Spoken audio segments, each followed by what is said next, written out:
함께 나눌 하나님 말씀은 시편 57편 1절부터 11절까지 말씀입니다. 제가 봉독하겠습니다. 하나님이여 내게 은혜를 베푸소서, 내게 은혜를 베푸소서. 내 영혼이 주께를 피하되 주의 날개 그늘 아래에서 이 재앙들이 지나가기까지 피하리이다. 내가 지존하신 하나님께 부르짖으며 곧 나를 위하여 모든 것을 이루시는 하나님께로다. 그가 하늘에서 보내사 나를 삼키려는 자의 비방에서 나를 구원하실지라. 하나님이 그의 인자와 진리를 보내시리로다. 내 영혼이 사자들 가운데서 살며 내가 불사르는 자들 중에 누웠으니 곧 사람의 아들들 중에라. 그들의 이는 창과 화살이요 그들의 혀는 날카로운 칼 같도다. 하나님이여 주는 하늘 위에 높이 들리시며 주의 영광이 온 세계에 높아지기를 원하나이다. 그들이 내 걸음을 막으려고 그물을 준비하였으니 내 영혼이 억울하도다. 그들이 내 앞에 웅덩이를 팠으나 자기들이 그 중에 빠졌도다. 하나님이여 내 마음이 확정되었고 내 마음이 확정되었사오니 내가 노래하고 내가 찬송하리이다. 내 영광아 깨일지어다. 비파야 수금아 깨일지어다. 내가 새벽을 깨우리로다. 주여 내가 만민 중에서 주께 감사하오며 온 나라 중에서 주를 찬송하리이다. 무릇 주의 인자는 커서 하늘에 미치고 주의 진리는 궁창에 이르나이다. 하나님이여 주는 하늘 위에 높이 들으시며 주의 영광이 온 세계에 높아지기를 원하나이다. 아멘. 오늘 이 본문을 중심으로 시편 말씀 나눔 22번째 시간 동굴에서 하늘을 바라보기 라는 제목으로 함께 말씀을 나누기 원합니다. 여러분 동굴 관광 해보셨습니까? 저는 동굴 관광 참 좋아합니다. 지금도 이렇게 땀을 좀 많이 흘리고 있는데 더위를 많이 타는 저에게 여름철 이 동굴 관광은 너무나 매력적인 관광입니다. 그 시원함, 그 신비로움, 그리고 오랜 세월의 흔적을 담고 있는 듯한 그런 기묘한 동굴의 모습은 언제 봐도 질리지가 않습니다. 그래서 저는 한국의 유명한 동굴 관광지를 대부분 가보았고, 또 제가 중국에 있을 때도 또 잠시 이란에 갔을 때도 동굴에 꼭 갔었습니다. 그 중에서 저는 이란에 갔을 때 그 하마단이란 도시에서 약 100km 떨어진 알리사드르라는 동굴에 있는데 그 동굴에 갔던 기억이 아직도 생생합니다. 이 알리사드르 동굴은 세계에서 가장 긴 물길이 있는 동굴입니다. 그래서 동굴 안에서 작은 보트를 타고 동굴을 둘러보았던 그 시원한 모습이 종종 생각이 납니다. 지금은 이란 여행이 썩 자유롭지 못하지만 나중에 갈 수 있는 기회가 된다면 여러분들도 꼭 한번 이란에 가셔서 그 동굴을 한번 가보시면 후회하시지 않을 겁니다. 그런데 이렇게 동굴이 시원하고 또 그 안에 풍경이 신비롭고 좋아 보여도 만일 동굴 안에서 살아야 한다면, 동굴 안에서 오랫동안 지내야 한다면 동굴에 대한 이미지는 지금과는 완전히 달라질 것입니다. 지금이야 동굴 안에 전기를 끌어다 등을 밝히면서 환하고 안전하게 동굴 안을 관광할 수 있지만, 만일 전기가 없고 불이 없다면 동굴은 너무 어두워서 앞이 보이지 않는 어떤 두려움과 미지의 세계가 될 것입니다. 그리고 관광할 때 느꼈던 그런 어떤 시원함, 관광하면서 느꼈던 그런 시원함은 오히려 동굴 안에서 살아야 한다면 그것이 추위로 변할 것이고, 또 그 음습한 기온의 몸에 아마 한기가 될 것입니다. 그렇죠. 사실 이 동굴은 보통 사람들이 살만한 것은 아닙니다.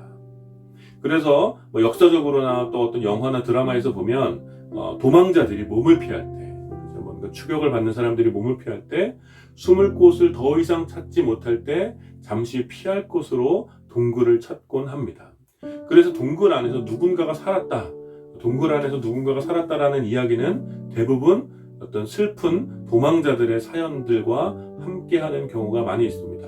여러분들이 동굴 관광을 가보면 거기 살았던 사람들의 이야기가 가끔씩 있는 설화들이 있는 그런 경우들이 있는데, 대부분 이렇게 도망자들이거나 어딘가를 피해서 살았던 그런 경우들입니다. 우리나라의 유명한 동굴들도 그렇고 세계적으로 유명한 동굴을 얽힌 이야기도 대부분 그렇습니다. 그리고 오늘 우리가 함께 읽은 이 시편에서도 이러한 동굴에 얽힌 이야기와 함께 합니다. 오늘 이 시편 57편은 다윗이 사울을 피하여 굴에 있을 때 지은 시로 유명합니다.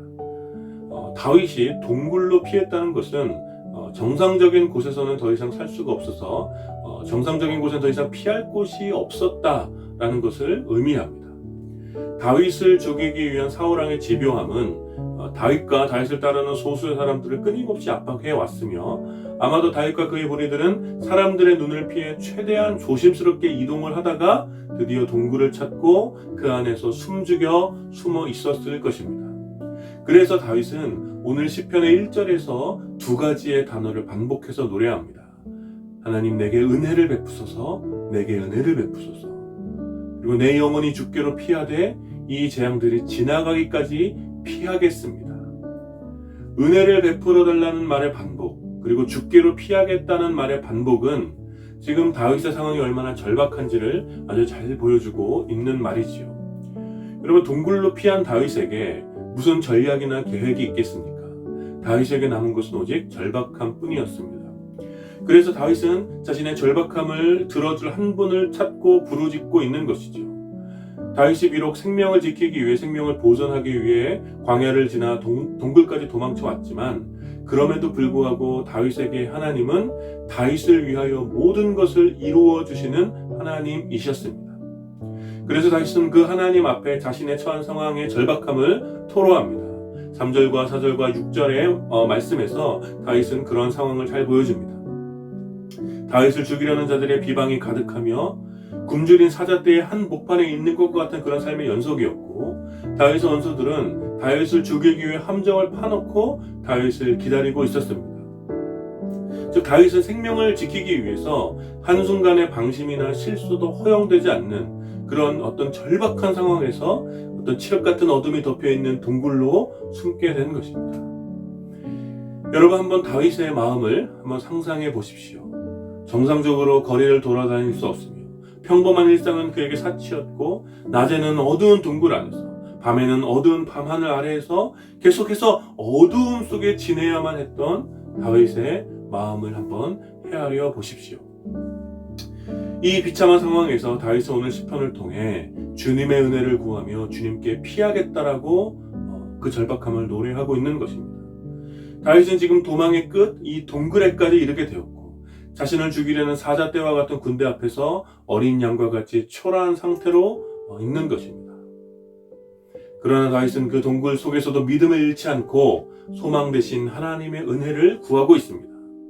다윗은 동굴의 몸을 숨겼지만 그의 삶은 하나님의 날개 아래로 달려가고 있었습니다. 재앙과도 같은 고난과 시련이 다윗에게 찾아왔지만 다윗은 하나님의 날개 아래에서 오히려 주의 은혜를 구합니다. 다윗은 아마도 수많은 은혜의 경험을 기억하고 있었을 것입니다. 다윗이 목동이었을 때 곰과 사자로부터 자신을 지켜주셨던 그 하나님, 또 거인 골리앗과의 싸움에서 이기게 해주셨던 그 하나님의 은혜, 또 수많은 전쟁에서 승리하도록 이끄시는 그런 하나님의 은혜를 경험하고 기억하고 있었을 것입니다. 모든 불리했던 상황에서 다윗을 지금까지 지켜주셨던 하나님께서 지금 이 어두운 동굴 가운데서도 자신을 지켜주실 것을 확신하고 있는 것입니다.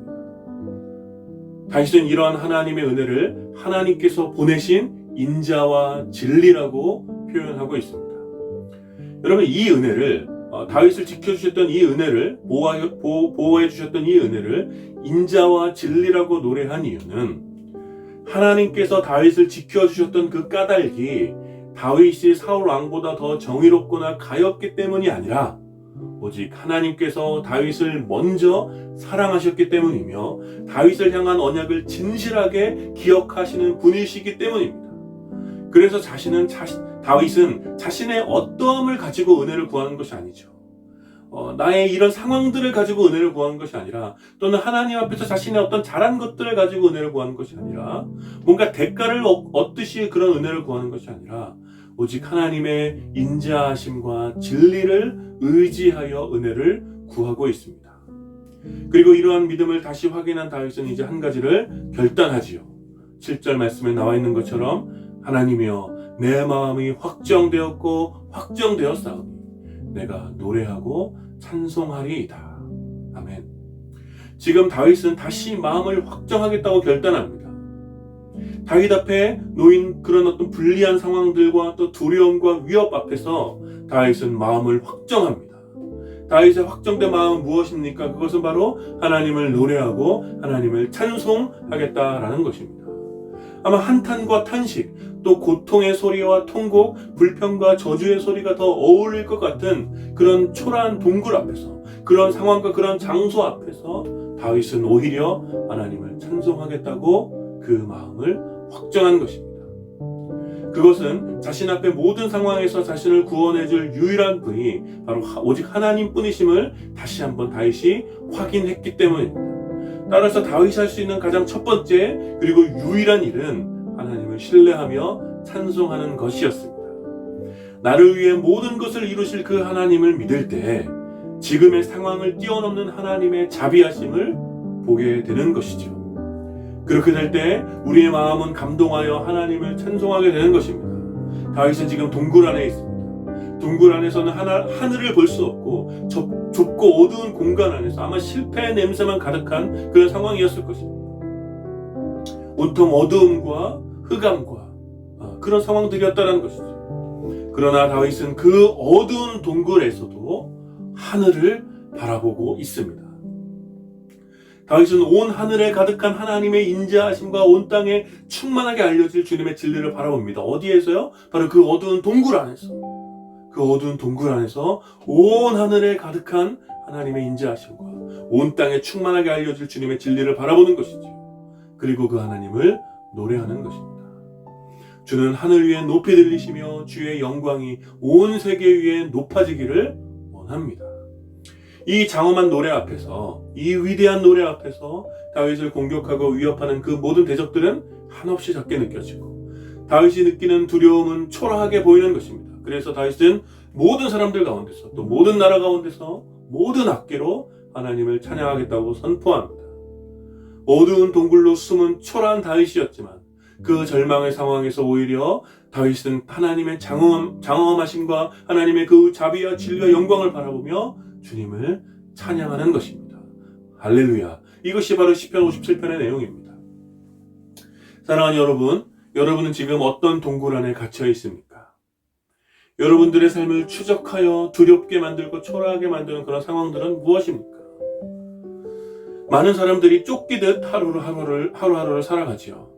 아직 시작도 못한 과제들, 끝나지 않는 업무, 불확실한 진로, 또 너무 빠르게 찾아오는 카드값 결제일과 공과금 결제일들, 해도 늘 부족한 시험 공부, 잘하고 있는지 늘 불안하고 죄책감이 만드는 그런 육아, 또 도저히 해결될 것 같지 않은 불편한 사람들과의 관계, 이런 일들뿐만 아니라 스트레스와 불안함을 가져다주는 고통스러운 상황들로 인해서 많은 사람들이 정상적인 삶을 떠나서, 평범한 삶을 떠나서 늘 도망치듯이 그렇게 하루하루를 살아가곤 합니다.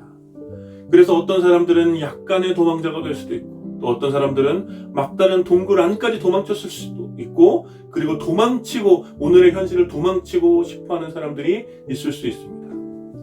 사랑하는 여러분, 여러분들은 어떻습니까? 지금 여러분들은 어디에 서 있습니까?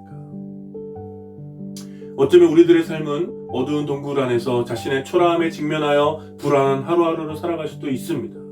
그러나 사랑하는 여러분, 오늘 시편이 우리에게 주는 위로와 도전이 여러분들의 마음에 심겨지기를 축복합니다.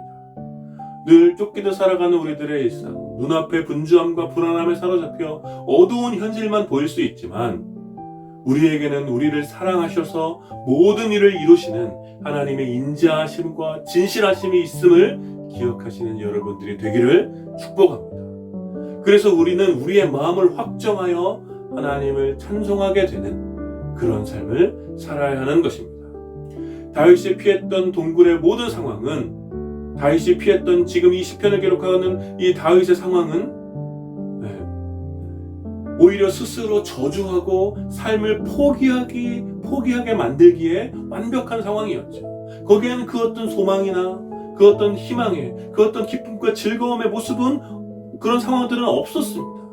무기력하게 숨어 지내며 상황을 원망하고 불평하며 누군가를 저주하고 분노를 쏟아내어도 전혀 이상하지 않는 그런 상황에 다윗이 있었던 것입니다. 그러나 다윗이 오히려 그 어둡고 좁은 동굴 안에서 온 하늘을 충만한 하나님의 영광을 바라보며 찬송할 수 있었던 이유는 단 한 가지였죠. 바로 하나님의 인자하심과 진실하심을 신뢰하여 하나님을 찬송하기로 그 마음을 확정했기 때문입니다. 어쩌면 오늘 우리들의 상황이 초라한 현실 앞에서 무기력하며 원망과 불평이 가득하고 불안함과 두려움에 누군가를 저주하고 분노를 쏟아내는 것이 자연스럽게 느껴질 수도 있지만 우리들은 그러한 동굴 안에서 하늘을 바라보아야 합니다. 지금까지 우리를 지켜주시며 인도하셨던 하나님의 인자하심과 진실하심을 신뢰하며 오늘의 그 어떤 상황 속에서도 하나님을 찬송하기로 마음을 확정해야 하는 것입니다. 우리가 이렇게 마음을 확정하여 하나님을 찬송하기 시작할 때 비록 우리들의 오늘이 동굴과 같은 그런 어두운 우리들의 삶일지라도 그 모든 어두움을 압도하여 온 하늘에 가득한 하나님의 장엄한 영광과 그 사랑의 충만함을 여러분들이 바로 여러분들의 삶의 그 자리에서 보게 될 줄 믿습니다. 따라 사랑하는 여러분, 여러분들의 삶의 어디에 또 어떤 상황 가운데 처하게 될지라도 때로는 동굴과 같은 어두움이 찾아오고 두려움과 불안한 순간이 찾아오더라도 여러분의 마음을 확정하여 하나님을 찬송하게 되기를 축복합니다. 아무것도 보이지 않고 그 어떤 문제도 해결될 것 같지 않는 동굴과 같은 삶이 계속되더라도 우리들은 마음을 확정하여 하나님의 영광을 노래하고 온 하늘에 충만한 하나님의 인자하심을 신뢰하기를 축복합니다. 그래서 이번 한 주간도 동굴 속에서 함께 탄식하며 두려움에 떨고 있는 여러분들의 이웃들에게 또 동굴 속에서는 볼 수 없는 하나님의 영광과 그 찬란한 빛을 보여주시는 여러분들이 되시기를 축복합니다. 그리고 끝내 그 동굴과 같은 도망자의 삶을 끝을 내고 밝고 빛나는 하늘 아래에서 마음껏 하나님을 찬양하고 노래하는 그 기쁨의 날에 여러분들과 여러분들의 사랑하는 사람들과 여러분들의 이웃들이 함께 나오게 되는 그 날을 소망하며 그 날을 살아내는 이번 한 주간이 되기를 마음을 다해 축원합니다.